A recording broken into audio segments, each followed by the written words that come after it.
نحمدہ ونصلی علی رسولہ الکریم اما بعد فاعوذ باللہ من الشیطان الرجیم بسم اللہ الرحمن الرحیم۔ السلام علیکم ورحمۃ اللہ وبرکاتہ۔ بھائیوں اور بہنوں، کہا جاتا ہے کہ شعبان میں انسان کا نصیب اور تقدیر لکھا جاتا ہے، تو آج آپ کے لیے اللہ والوں کا ایک ایسا نایاب وظیفہ لے کر آیا ہوں کہ جسے ماہ شعبان میں کسی بھی دن کرنے والے کا نصیب اور تقدیر ایسا بدلتا ہے کہ اس کی زندگی میں کوئی دکھ تکلیف پریشانی نہیں رہتی، اس کے منہ سے نکلی ہر دعا قبول ہوتی ہے، اور وہ جو کہتا ہے اللہ کے فضل و کرم سے وہ انسان کے نصیب میں لکھ دیا جاتا ہے۔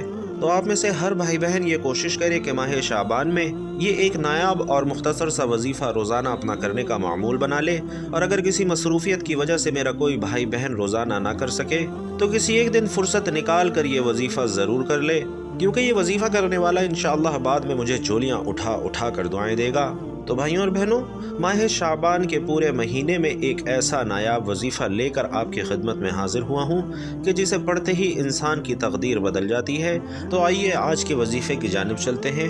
بھائیوں اور بہنوں، یہ وظیفہ اگر آپ ماہ شعبان میں اپنا روزانہ پڑھنے کا معمول بنا لیتے ہیں تو یہ بہت ہی زیادہ بہتر ہے۔ چھوٹا سا وظیفہ ہے، آپ روزانہ بھی کر سکتے ہیں، لیکن اگر کوئی میرا بھائی بہن مصروفیت کی وجہ سے روزانہ یہ وظیفہ نہ کر سکے تو آپ نے شعبان میں کسی بھی دن کسی بھی وقت یہ وظیفہ کر لینا ہے، اس میں وقت کی کوئی پابندی نہیں ہے۔ اور ناظرین، جتنا خوبصورتی سے پڑھ سکتے ہیں، جتنی محبت اور عقیدت کے ساتھ پڑھ سکتے ہیں، جتنے یقین کامل سے پڑھ سکتے ہیں پڑھیے گا۔ آپ تو کیا، انشاءاللہ آپ کے گھر کا بچہ بچہ دولت مند ہو جائے گا، آپ کی نسلیں آباد ہو جائیں گی، اور آپ ہر پریشانی سے انشاءاللہ نجات پالیں گے۔ یہ عمل آپ نے بتائے گئے طریقے سے پڑھنا ہے۔ پہلے نمبر پر 11 بار یا وہابو، اور دوسرے نمبر پر 10 بار سورۃ الکوثر، اور یہ 2 وظائف کرنے کے بعد آج آپ نے تیسرا وظیفہ جو کرنا ہے، ناظرین انتہائی کمال کا وظیفہ ہے، انتہائی مستند اور مجرب وظیفہ ہے۔ آپ نے آخر میں الحمدللہ رب العالمین کا وظیفہ کرنا ہے۔ الحمدللہ رب العالمین کا مطلب کیا ہے؟ کہ ہم اللہ کا شکر ادا کر رہے ہیں۔ بھائیوں اور بہنوں، آج یہ وظیفہ بتائے گئے طریقے اور ترتیب سے پڑھنے کے بعد انشاءاللہ میرا رب آپ کو اتنا نوازے گا کہ آپ کو خود بھی سمجھ نہیں آئے گی کہ آپ کے رزق اور دولت میں اضافہ کہاں سے ہو رہا ہے، آپ کی پریشانیاں کہاں سے دور ہو رہی ہیں۔ انشاءاللہ میرا رب ایسے اسباب پیدا فرمائے گا کہ آج کے بعد آپ کو کسی کے سامنے جھکنا نہیں پڑے گا، کسی سے مانگنا نہیں پڑے گا، اور ان تمام کی تمام کامیابیوں کے بعد اللہ کا شکرانہ ادا کرنے والا رب کو راضی کر لیتا ہے، رب کو منا لیتا ہے۔ اس لیے آپ نے آخر میں الحمدللہ رب العالمین کا یہ وظیفہ کرنا ہے، اور دائیں ہاتھ کی انگلیوں پر یا تسبیح کے دانوں پر گن کر 11 بار کرنا ہے۔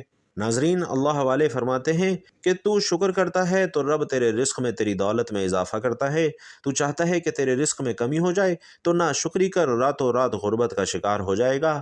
اس لیے اگر اپنے مال و جان میں برکتیں، وسعتیں، سلامتی چاہتے ہیں تو زیادہ سے زیادہ رب کا شکر ادا کرنا اپنا وظیفہ بنا لیجئے۔ انشاءاللہ رب کی نوازش دیکھ کر آپ خود حیران رہ جائیں گے۔ جب یہ تینوں اعمال بتائے گئے طریقے اور ترتیب کے مطابق آپ پڑھ لیں تو اس کے بعد آپ نے آخر میں پھر درود پاک پڑھنا ہے، جو آپ نے عمل کے شروع میں پڑھا تھا۔ اب آپ کا عمل مکمل ہو چکا ہے۔ تو ناظرین، آج کے مکمل عمل کی ترتیب یہ بنتی ہے کہ آپ نے سب سے پہلے نبی کریم صلی اللہ علیہ وسلم کی ذات مبارکہ پر درود پاک پڑھنا ہے۔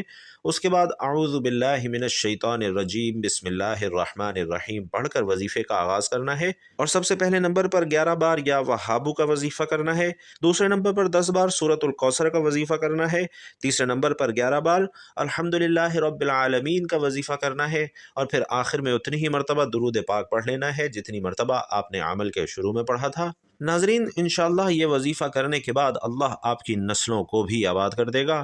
جن گناہوں کی پکڑ کی وجہ سے رب نے آپ کا رزق تنگ کیا ہوا ہے، آپ کے گھر میں پریشانیاں ہیں، فاقے ہیں، تنگ دستیاں ہیں، یہ وظیفہ کرنے کے بعد اور اس کی فضیلت اور برکت سے انشاءاللہ آپ کی ہر طرح کی پریشانیاں، ہر طرح کے گناہ اور ہر طرح کی بندشیں ٹوٹ جائیں گی، اور انشاءاللہ کامیابی آپ کا مقدر ہوگی۔ آپ جس چیز میں ہاتھ ڈالیں گے وہ سونا ہو جائے گی، جس چیز کی طرف دیکھیں گے انشاءاللہ وہ چیز آپ کی ہو جائے گی۔ تو میرے وہ تمام بھائی بہن جو کسی بھی طرح کی مشکل پریشانی کا شکار ہیں، آپ کے گھر میں پریشانیاں ہیں، فاقے ہیں، تنگ دستیاں ہیں، آپ کے اوپر قرض چڑھ چکا ہے اور اتنا قرض کہ اس سے نکلنے کی کوئی صورت نظر نہیں آتی، تو میرے وہ تمام بھائی بہن آپ لوگوں سے گزارش کر رہا ہوں کہ یہ وظیفہ ماہ شعبان میں ایک مرتبہ ضرور کر لیجئے۔ انشاءاللہ ہر طرح کی پریشانیوں سے، ہر طرح کی مصیبتوں سے، بیماریوں سے آپ کی جان چھوٹ جائے گی۔ اگر آپ کے اوپر کوئی بندش، کوئی رکاوٹ ہے، انشاءاللہ وہ بھی جڑ سے ختم ہو جائے گی۔ اور یاد رکھیے کہ جب آپ عمل شروع کریں تو آپ نے اپنے اپنے دل میں اپنی حاجت مراد جس کے لیے آپ یہ وظیفہ پڑھ رہے ہیں، جس مقصد کے لیے آپ یہ عمل کر رہے ہیں، اور جب آپ یہ عمل مکمل کر لیں تو آپ نے آخر میں دعا ضرور مانگنی ہے۔ اپنی تمام پریشانیوں کے لیے، حاجتوں کے لیے، دکھ تکالیف کے لیے آپ نے اللہ پاک سے